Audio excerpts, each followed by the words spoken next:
Yikes, these walls are so empty and barren. We have a little bit of stuff here, but honestly, this entire wall all came from resellers because our distribution doesn't give us anything.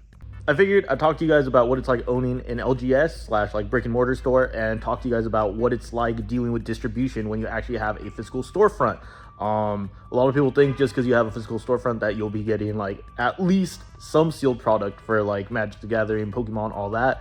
Not the case, honestly. I've had my account with my distribution for like I think it's slightly over 2 years now, and we were told for Destined Rivals we weren't gonna get anything, and that's also including like the premium, or not the premium collection boxes, but like the collection boxes. I think it was something with Cynthia and then something also with Rockets and Mewtwo. We didn't get any of that. Not a single allocation, literally not one booster bundle, not one ETB. But yeah, I thought today I'd talk to you guys about how I think this system is so flawed. Even with multiple distributors, we can't get anything, and I thought I'd just give you some insight into it. Obviously, you guys hear a lot from, like, you know, these big stores, these big online sellers, you know, that get 600 booster boxes and all of this. That's not the case, especially for anyone that's wanting to open a brand new store. Could be a little bit tough for you guys, I think. I don't know. I could be wrong. But I will give you guys some insight into it and why I refuse to basically cater to what the distributor would want me to do, which is a load of BS, if you ask me. But we'll talk about that and get into it. All right, so I have had distro access since Scarlet and Violet base. Not the craziest amount of time, but again, it's not like I'm a brand new store who has just popped up. Obviously, beginning of Scarlet and Violet base, the booster boxes were selling for 95 bucks. Like, literally, I could get that on the secondary market. You know, like, it was not hot. It was definitely not hot at all. I still could buy as much Crown Zenith as I wanted, no limits, literally as much as I wanted. I remember and get a bunch of Silver Tempest, Lost Origins. I remember when 151 came out, Paldean Fates. Like, bro, none of this stuff was hot.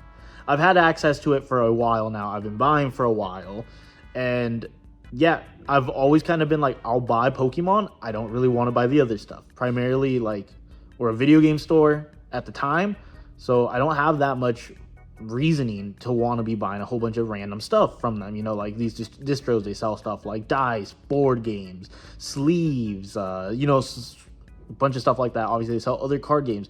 But the thing is here, if I wanted, let's say, booster boxes from Destined Rivals, they were going to make me want to buy like a bunch of nonsense, like Ultra Pro sleeves, Ultra Pro binders related to Pokemon, little knick-knack toys. Like, okay, we're back. Sorry about that. But yeah, they basically want you to buy a bunch of stuff that they could not get rid of no matter like how much they discounted it. Okay, obviously that's an exaggeration. If they discounted it to a penny, someone would buy it. But like, it's stuff that they genuinely are stuck with and they cannot get rid of. They've always kind of done practices like this. I remember if I wanted certain products, it'd have to be, I purchased it in a bundle, and this bundle would always contain, again, same thing, a bunch of nonsense that makes the price not even really enticing at that point. So for Destined Rivals, they didn't allocate me anything.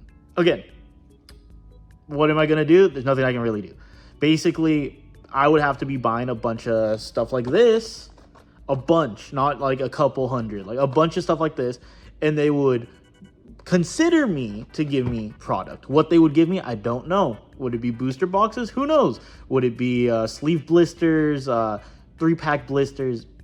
They don't tell you. It's sort of just like, yo, we'll hook you up if you hook us up.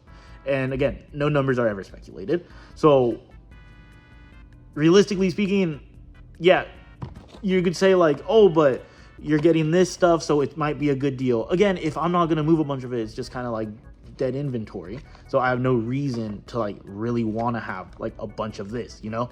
For me personally, as a store, all I care about is sealed product. I don't need Dragon Shields, I don't need sleeves, I don't need binders. Like, yes, in theory I could have it, but if I purely just care about like not having dead stock, I would much rather go to resellers, because honestly the prices are like, they're similar enough, you know. Like, obviously, like, yeah, it's not the exact same thing, but if I have to start factoring all this kind of stuff that I have to buy, I can't just say like, oh, the ETBs still cost me, I'm not sure if we're allowed to share distro numbers, but like, I can't just say this ETB cost me the same price. Realistically, I should have to factor this in, because there's a chance this will be dead stock and the price of this will go into my cost of the ETBs. So for me, I just always was just like, you know what, I'm not gonna play this game. Like, I'm gonna just buy from resellers. And honestly, I'm much happier doing that. Distro has always just, again, like if you have a solid account with them, again, I'm not gonna act like I buy so much from them that I should have a solid account. If you have a solid account from them, they'll hook you up. That's a fact. But the thing is, it's like, I don't feel like I should play this game with them. When Pokemon dies out, they beg you to buy it. It's like, I've been around for long enough to see that this stuff is like, there's a lot of times where you cannot get rid of this stuff. 151 was sitting. Paldean Fates sitting. All this stuff was sitting, bro. Like, I just don't see the need. You know, like when it's hot, obviously they want you to do all this stuff to be able to get this product. And even when it's not hot, you know, it's like they'll reach out to you and be like, you sure you don't want anything? We have this stuff, yada, yada, yada. Obviously, like, to me, I've always got used car salesman vibes from distro, from one of my 2 distros. One of my distros, very amazing. Love them a lot. Again, even if I don't get anything, they've been very pleasant to deal with.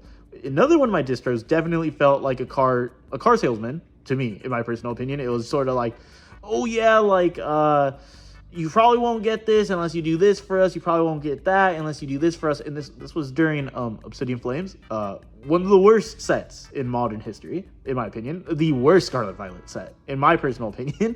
This was during Obsidian Flames I was being told this. And it's just like, okay, like, I'll buy it somewhere else. You know, like, I'm not going to play these silly games to get allocated this stuff when the price difference isn't even going to be all that crazy. And again, Obsidian Flames, if distro price was this, like, I don't know, again, I don't think I'm allowed to say the numbers. If distro price was a certain amount, it wasn't even that much more to buy off a TCG player because the sets were bad.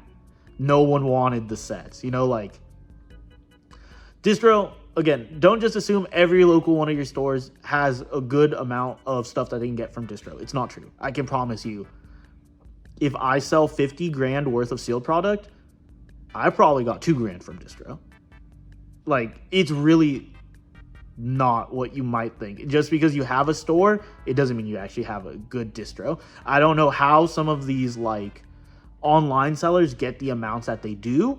I don't know how, like, these, I don't know. I see, like, random stores pop up that seem to have, like, really good access to it. I don't know. I don't know. It could be I have a different distro from them. I genuinely do not know.